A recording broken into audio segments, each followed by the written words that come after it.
Hello students, my name is Utkarsh Mehta. Welcome back to our channel Chitrasoot. In today's video, we will be covering the third chapter for class 12, that is Mughal School of Miniature Painting. Before starting with the chapter, let's discuss the updated syllabus of Mughal School for this year 2020-21. The only thing which is removed from the chapter is Birth of Salim, that was the painting, which was included last year. Origin and development is still there. Main features of Mughal School is still there. Paintings which are still there in the course are Falcon on Bird Rest, Krishna lifting Mount Govardhan, Kabir and Raidas, and Marriage Procession of Dara Shikoh. Now before chapter, briefing the chapter will make it more easy for you all to understand this chapter. Before starting the origin and development, you are shown the table. The first king who established the Mughal dynasty was Babur in 1526 to 1530. Now Babur did not gave much time to painting. After Babur came Humayun. Humayun came to the throne at a very young age. He was a great patron of art, but his throne he lost his throne to Sher Shah Suri and was exiled to Persia for 14 to 15 years. When Humayun came back to India after 15 years, he came back with two Persian artists, namely Mir Sayyid Ali and Khwaja Abdul Samad. The painters from Persia painted in their style during the reign of Humayun. Now after Humayun, Akbar came to the power. Now this was the golden period of Mughal art. The painting was Indian style, but the decoration or the ornamentation was Persian style. Akbar was an illiterate king but was very much interested in painting. So he gave time to painting also, and at his reign, the Mughal school developed. After Akbar, Jahangir came. During Jahangir's reign, this was the peak period of Mughal art. Now, during Jahangir's time, Persian effect was not there in the painting. Only pure Indian Mughal art was seen. After Jahangir, Shah Jahan came. Shah Jahan was much interested towards the architecture. He did not give much time to painting. So now from Shah Jahan's time, the painting period of Mughal art or the Mughal art started declining, but was still there. Now during Aurangzeb time, who was the son of Shah Jahan, Aurangzeb was a very fanatic Muslim and he banned all sort of fine arts including music, dance and art. So this time the Mughal school started declining. Though the paintings were also made during Aurangzeb's time, but only for those for whom Aurangzeb gave the orders to the artist to make the painting. And after Aurangzeb, there was no Mughal art remaining. The artist migrated from that place to various other places. Now this was the brief. Now start with the origin and development. Now as told earlier that Babur was the first person who established the Mughal dynasty after fighting a series of wars, but he did not have much time to commission paintings. Now in this origin and development, you will be shown with the slide and I will be reading every point with explanation. So here the slide. Let's start with the first point. The Mughal school was not a new style in itself, but the same Rajasthani school, well refined and polished by the Persian style. Now, before explaining, this is the very important question which might come in your examination paper. So the first point was the Mughal school was not a new style in itself, but the same Rajasthani, well refined and polished by the Persian style. Mughal style established near the state of Rajasthan. Now, because Babur came from Persia, so he was influenced by the Persian art. He did not like the Indian art. He did not give importance to Indian art. So the paintings which were made during Babur's time was with Persian effect. Before starting with the other point, I will be explaining in brief that during Akbar's time, as I have already told you, Akbar के time पे जो Mughal art थी उसने develop होना start किया. तो उस time Rajasthani style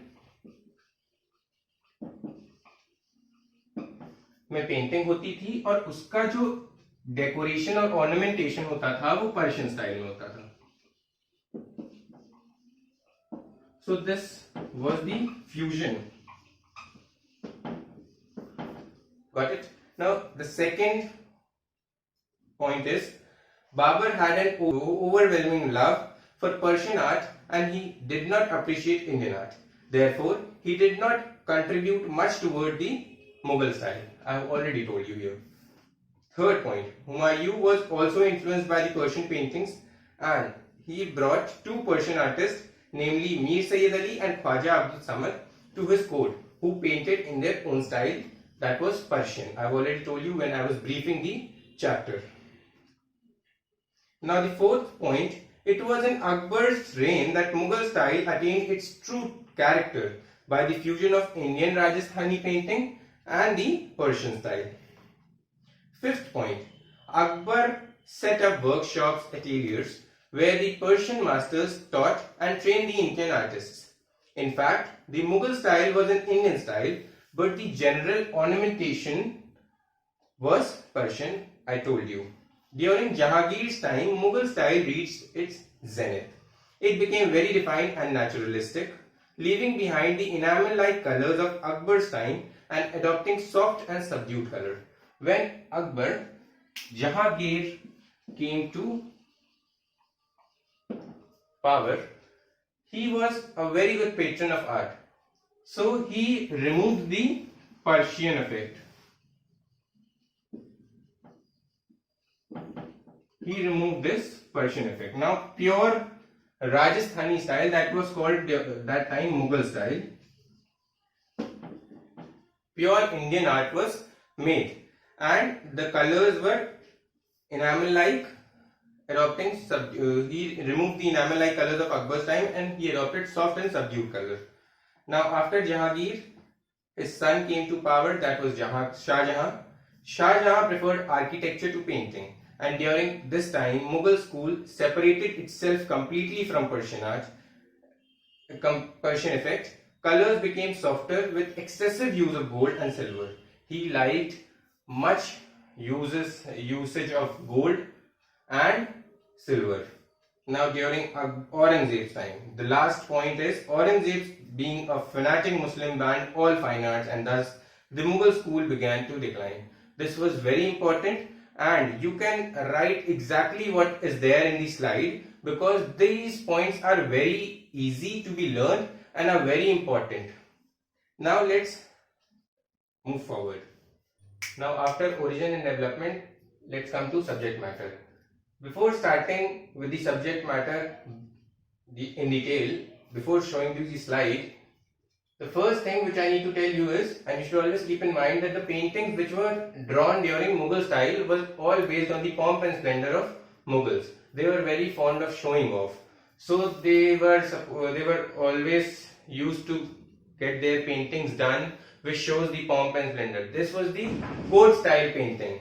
Now you are shown with the slide. The first point is historical scenes. The paintings which were made in the Mughal style was based on historical scenes. Mostly historical scenes have been painted in Mughal school. Maximum paintings of historical scenes were done during Akbar's time because he gave much importance to the manuscript paintings such as Qissa Amir Hamza. These all are Persian words.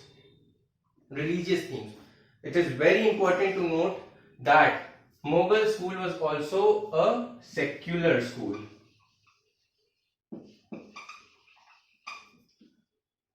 Paintings were based on all the religion, not only Islam but also on Hindu religion also. Like you have the one painting in your pose that is Krishna lifting Mount Govardhan. So it is based on the Hindu mythology. So religious theme. There is a depiction of Indian epics, mythology and love stories such as the Ramayana, the Mahabharata, Nal Damayanti, Panchtantra stories. There were also depiction of Islamic, Arabic and Persian episodes. Portrait paintings. There is an abundance of portrait painting in Mughal school. Portrait of saints have also been painted along with emperors. Maximum portrait paintings were done during Shah Jahan's time. Now when portraits were made during Mughal style, like this was the page. So the portrait was made like this and here Hashia was made. As I told you when I was teaching you Pahadi and Rajasthani that I will be telling what Hashia is during Mughal style of painting. So Hashia is the ornamental borders that is of Persian style were drawn during Mughal school of painting. As I have already told you that the paintings were on Indian style, but the decoration and the ornamentation was Persian style. So Hashiya was this, borders, ornamental borders. Depiction of nature, tree, plants, rivers and mountains etc. have been beautifully depicted in Mughal paintings. The natural scenes painted shows hunting scenes, battle scenes. A lion is shown trying to eat his prey. If there had been 3 types of tree in a painting, their leaves were painted differently with accuracy. Like if you see the painting of any Mughal style and you see the tree, 3 trees are drawn like this. So first the leaves will be like this, then it may be like this, and this may be. So difference is always noticed. Depiction of animals and birds. Animals and bird painting depiction is also one of the main characters of Mughal art. Elephant fight, camel fight have also been painted beautifully. Lions, tigers, horses and goats have been depicted marvelously. So this is subject matter of Mughal style. Now in this subject matter, if a question comes, so it might come on Hashiya. So Hashiya I have already explained that it is the ornamental borders which are drawn in the Mughal painting. The question also might come on what is Shahi Kalam. So I haven't explained it here, but Shahi Kalam is, it was done during Shah Jahan's reign. Some paintings were also done in Shahi Kalam, which was fine line drawing with black ink slightly tinted with washes of pale color or gold. You will be shown with the, now the rest we will be continuing in the part 2. If you have any queries, comment down, and you can even message me directly in my Instagram handle. The link is there in the description box. Like, share and subscribe. Thank you for watching.